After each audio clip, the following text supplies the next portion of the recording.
వక్రతుండ మహాకాయ సూర్యకోటి సమప్రభా నిర్విఘ్నం కురు మే దేవా సర్వకార్యేషు సర్వదా. గురుబ్రహ్మా గురుర్విష్ణుః గురుర్దేవో మహేశ్వరః గురుః సాక్షాత్ పరబ్రహ్మ తస్మై శ్రీ గురవే నమః. శ్రీమద్ విరాట్ పోతులూరి వీరబ్రహ్మేంద్ర స్వామి వారి సంపూర్ణ జీవిత చరిత్ర. 35వ రోజు పారాయణం.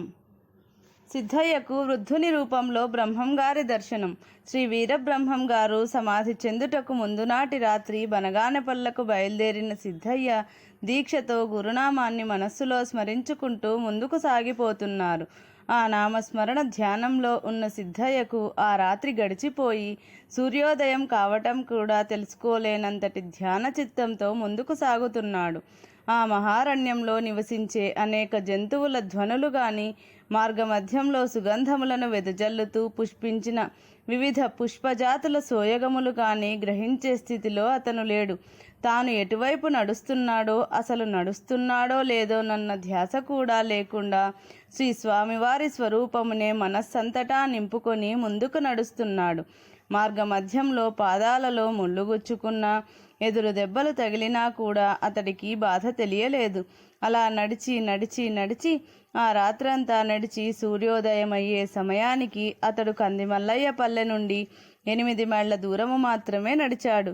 అలా సిద్ధయ్య వేరు ధ్యాస లేకుండా ఆ అరణ్య మార్గంలో నడుస్తుండగా కాషాయాంబరధారి అయిన మునిపుంగవులు ఎదురొచ్చి, నాయనా, నీవెవరు? నీ ప్రయాణం ఎక్కడికి అని ప్రశ్నించాడు.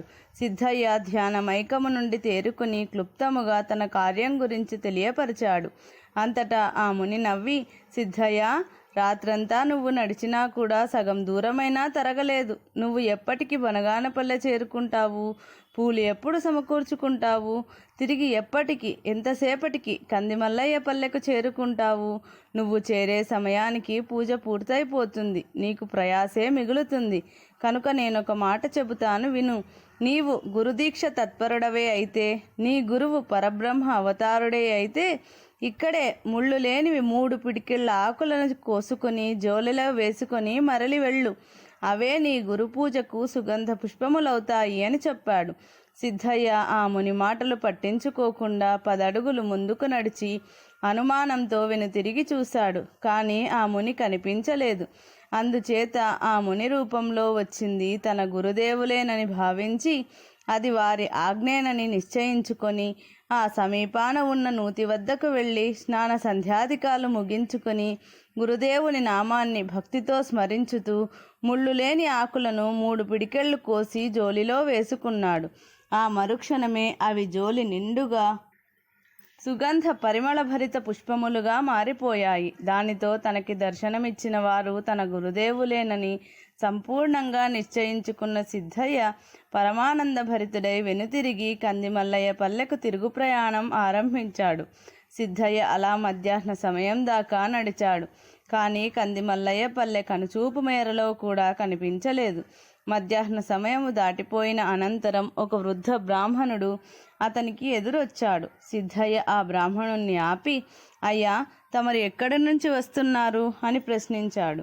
నాయనా, శ్రీ పోతులూరి వీరబ్రహ్మేంద్ర స్వాముల వారు సమాధినిష్ట పొందుతున్నారని విని ఈ ఉదయం నేను కందిమల్లయ్య పల్లెకు వెళ్ళాను. ఆహా, అక్కడి వైభవాన్ని ఏమని వర్ణించగలను? ఆ మఠము అపర వైకుంఠము వలె దేదీప్యమానంగా ప్రకాశించింది. భక్తులకు, అభ్యాగతులకు షడ్రసోపేత రుచులతో విందు భోజనాలు పెట్టారు. యాయావారము చేయు నా వంటి బీద బ్రాహ్మణులకు నూతన వస్త్రములు బహూకరించి సంభావనలు ఇచ్చారు. అవే ఇవి. నాయనా, స్వామివారు సమాధిలో ప్రవేశించే ముందు కాలజ్ఞానముతో పాటు అనేక వేదాంత రహస్యాలను, దేవరహస్యాలను బోధించారు. అనంతరం స్వామివారు సమాధిలో ప్రవేశించారు. సమాధి తలుపులు కూడా మూసివేయబడ్డాయి అని చెప్పాడు ఆ బ్రాహ్మణుడు. స్వామివారు సమాధి చెందారని వినగానే సిద్ధయ్య శోకంతో కుప్పకూలిపోతూ, అయ్యో, నేనెంత అదృష్టహీనుడిని! 12 సంవత్సరముల పాటు నన్ను కన్న బిడ్డలతో సమానంగా సాకి సిద్ధా సిద్ధా అంటూ వాత్సల్యంతో ప్రేమించిన నా సద్గురుదేవులు ఇక నాకు కనిపించరా? తన కన్న కుమారులు నన్ను దూషించినప్పుడు వాళ్ళకి హితవు చెప్పి నన్ను చేరదీసిన స్వామివారు ఈ సమాధి సమయంలో వారి దగ్గరుండే భాగ్యాన్ని నాకెందుకు దూరం చేశారు? తండ్రి వీరబ్రహ్మేంద్ర, నీ పాద పద్మములు తప్ప వేరు దిక్కు లేదని నమ్మిన నీ పాదసేవకుడినే. నిరంతరము నీ సన్నిధి అందే ఉండి నిన్ను సేవించుకున్న వాడినే. నీవు ఏ దేశమేగినా నీ వెంట తీసుకువెళ్ళి నాకెన్నో విధములు జ్ఞానబోధ చేసి నన్ను చరితార్థుణ్ణి చేసిన గురుదేవా, నేను నీకేమి అపకారం చేశానని నన్నిలా తరిమేశావు? పూలు తెచ్చే నెపంతో నన్నెందుకు దూరం చేశావు? నీ దివ్యమంగళ స్వరూపాన్ని కనులారా చివరిసారి చూడకుండా నన్నెందుకు ఇలా శిక్షించావు అంటూ వలవలా విలపించసాగాడు సిద్ధయ్య. అంతటా ఆ వృద్ధ బ్రాహ్మణుడు సిద్ధయ్యను ఊరడిస్తూ, నాయనా, శ్రీ వీరబ్రహ్మం గారు నీ గురుదేవులన్న విషయం ఇప్పుడే నీ వలన నాకు తెలిసింది.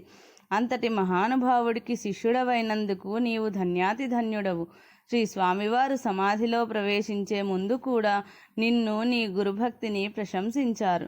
అక్కడ చేరిన వారందరూ శ్రీ వీరబ్రహ్మం గారి నామాన్ని స్మరిస్తే వారు నీ నామాన్ని స్మరించారు. అంతటి అనుగ్రహాన్ని పొందిన నువ్వు నిజంగా అదృష్టవంతుడివయ్యా అని ప్రశంసించారు. సిద్ధయ్య ఆ ప్రశంసలకు పొంగిపోకపోగా మరింతగా దుఃఖిస్తూ, ప్రభు, నా ఆరాధ్య దైవమా, సద్గురునాథ, నన్నెందుకు ఒంటరిని చేశావు? నన్నేల దిక్కులేని పక్షిని చేశావు అని రోదిస్తుంటే ఆ బ్రాహ్మణుడు అతని భుజం తట్టి, నాయనా, జ్ఞానశూన్యుడి వలె రోదిస్తావెందుకు? నీ గురు సన్నిధిలో నీవు నేర్చుకున్న బ్రహ్మజ్ఞానం ఇదేనా? నీ అంతటి వాడికి ఈ పామరత్వం తగదు. జరిగిపోయిన దానిని గురించి విచారించక నీ సద్గురు బోధలను మననం చేసుకో, నీ కర్తవ్యాన్ని నిర్ణయించుకో అని పలికి అంతర్ధానమైపోయాడు. ఆ వృద్ధ బ్రాహ్మణుడు తనను ఊరడించడానికి వచ్చిన పరమాత్ముడేనని గ్రహించిన సిద్ధయ్య దుఃఖాన్ని దిగమింగుకొని కందిమల్లయ్య పల్లెకు బయలుదేరాడు. ఇది పోతులూరి వీరబ్రహ్మేంద్ర స్వామివారి జీవిత చరిత్ర 35వ రోజు పారాయణం సంపూర్ణం.